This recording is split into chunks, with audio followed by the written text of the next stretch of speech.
Ayan, what is up mga kapitbahay? Welcome back na naman dito sa channel natin. Okay, so for today's video mga kapitbahay, i-configure na natin to si Big Boy. Ito, configure na natin to. Ayan o, configure na natin siya. So, ang laman po nito is, ito. Yung bracket po kasi ng DIY, kasi yung bracket na nabili namin, wala. Ayan. So, ito po siya. Okay, so yan po yung takip niya. Okay, ito po yung kanyang pinaka-wifi. I-configure natin, papakita ko sa inyo. Alright. So, ito po siya. Ayan po kasi nakasaksak na po siya. Ayan, dyan po sa mga baguhan, no, kung gusto nyo na, kunwari, meron kayong remote office or meron kayong mga office na branch ng line of sight, pwede nyo po gamitin to. Itong mga to. Pwede nyo po gamitin yan para makapag-send kayo ng internet or makapag-send kayo ng network or makapag-view kayo ng CCTV from another location, which is gamit to. Alright? So, ang specs po nito is PowerBeam AC Gen 2. Ayan, medyo luma na to pero okay na okay to para dun sa isa nating parking, which is lalagyan natin ng mga CCTV. So, ito po yung gagamitin natin. So, paano nga ba mag-setup na ito? Right? So, ganito lang yan. Meron siyang sariling, yan. Meron siyang nakalagay dyan. Ayan, PoE. So, yung PoE na port, dito yan papunta. Ayan, para i-power niya to kasi PoE ito. Tapos, yung nakasulat na LAN, ayan, papunta yan dito sa switch or papunta doon sa device kung saan ma-distribute yung kanyang traffic. Okay? So, may sariling power po yan. Yan. Ito po siya. Sa ngayon, i-configure natin to. So, ano nga ba ang default IP ng mga ganito? Ang default IP ng mga ganitong device is, ano siya? 1.20. Okay? So, paras lang po yan. So, ngayon, i-configure natin to as a AP. So, ito yung magbabato ng signal papunta doon sa parking. Okay, so ito yung magiging Wi-Fi A. Parang ito yung pinaka AP mode. Tapos, yung isa naman, ito mamaya, dalawa yan eh. Yan.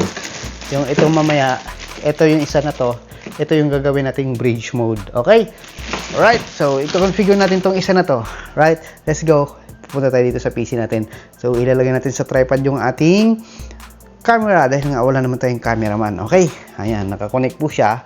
Tapos nakakonect po siya doon sa pinaka-router natin dito sa pinaka-network natin. Tapos kung nyo mapapansin, yung 1.20 is napiping na niya. Ayan. Napiping na po niya kasi nga, ayan o, buhay na po siya. Wala lang siyang signal indicator pa dahil nga wala pang connection yung isa. Okay? So, let's go. I-configure natin. Ayan mga kapitbahay. So, ito na po siya. Tapos, hindi pala natin gagamitin doon kasi may nakakonect pala na print server doon. So, dito natin gagamitin sa laptop ko na sira ang monitor dahil nga nabagsak. So, pagpasensyahan nyo na.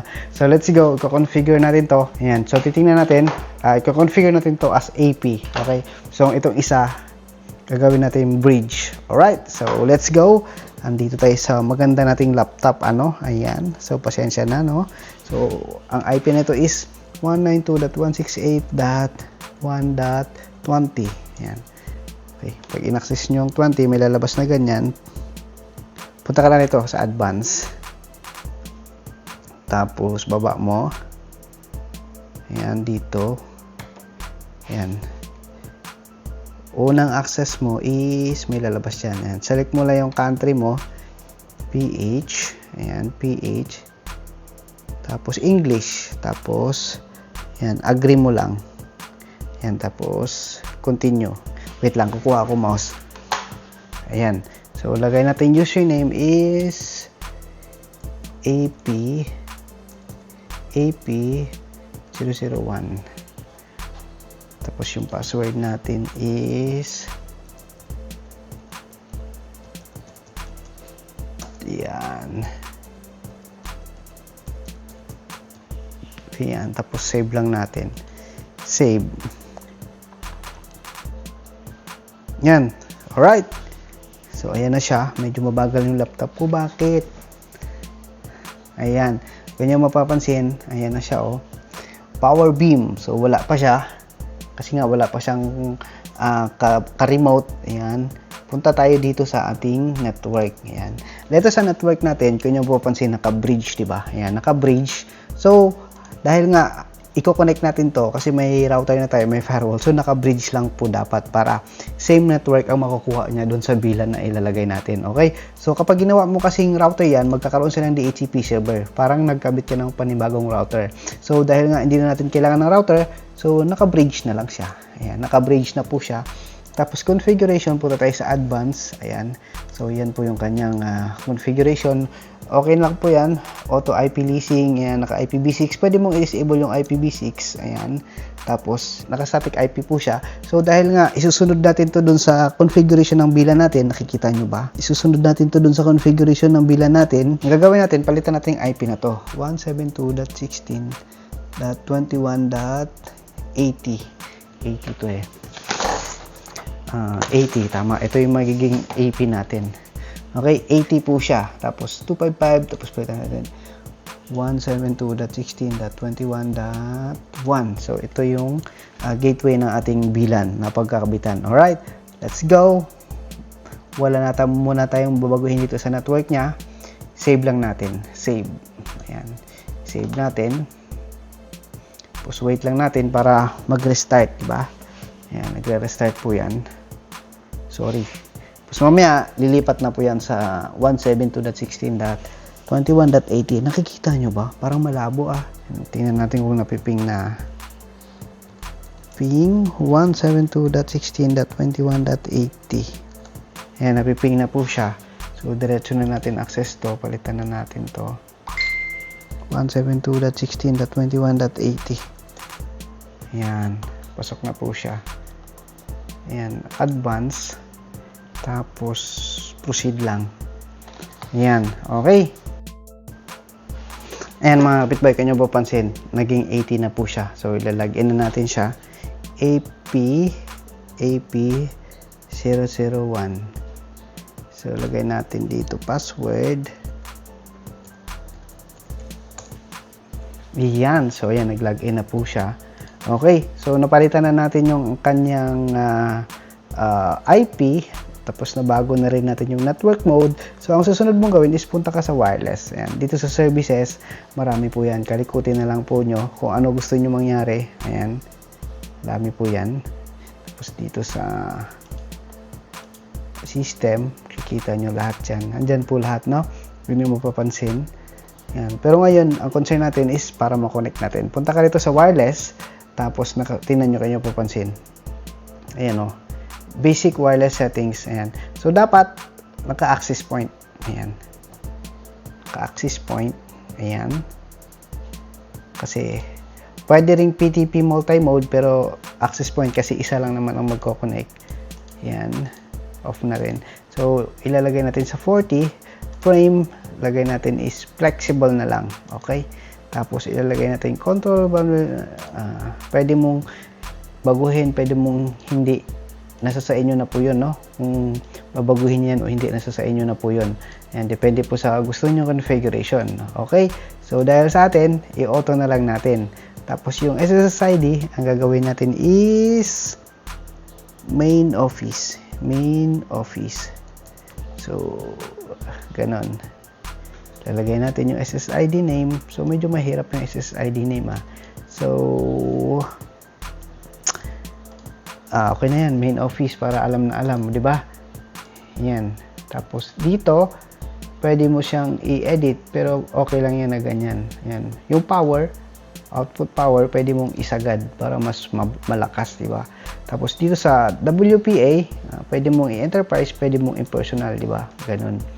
Okay? So ilalagay natin yung wireless network protection, pwede mo siyang ilagay diyan Mac ACL para per Mac lang bago makapag-connect. Yan, para mas ano tag nito, secure, di ba? Dito sa advanced, marami pa po yan. Yan. So, ang concern lang natin ngayon para ma-connect natin silang dalawa. Okay? So, ilalagay natin dito sa password is lalagay natin.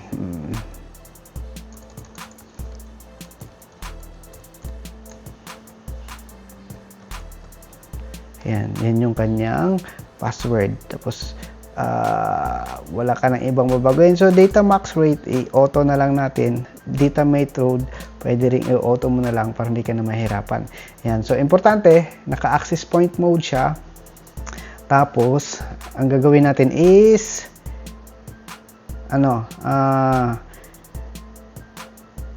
palitan natin yung kanyang password. Tapos, okay na po yan. Ayan. Okay na po yan. Save lang natin. Ayan. Ayan, kung nyo papansin, ayan na siya. Nag-okay na po siya. Ready na po siya. So, ang gagawin natin, i-configure natin yung isa. Okay? Okay, so, ayan na yung isa mga kapitbahay. So, yung isa, ito yung AP mode natin. So, i-configure natin itong isa as a client. Ito. Okay, let's go. Punta tayo dito sa PC natin. Ayan, na-access na po natin siya. So, advance, continue. Ganyan mapapansin. So, lagay mo natin PH. English, agree. Bagal ng computer ko. Tapos, username, AP02. Yan, lagay natin 02. Password natin is yan. Tapos, save.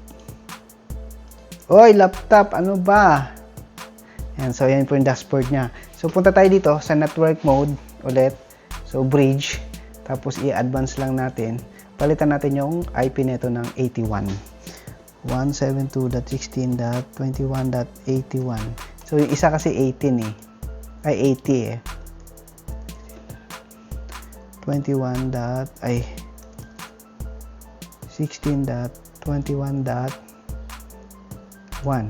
Okay. Tapos disable natin yung IPv6. Tapos save changes. Ayan, medyo matagal na naman yan. Ayan, nag-save na siya agad. Dismiss. So palitan na natin 172.16.81.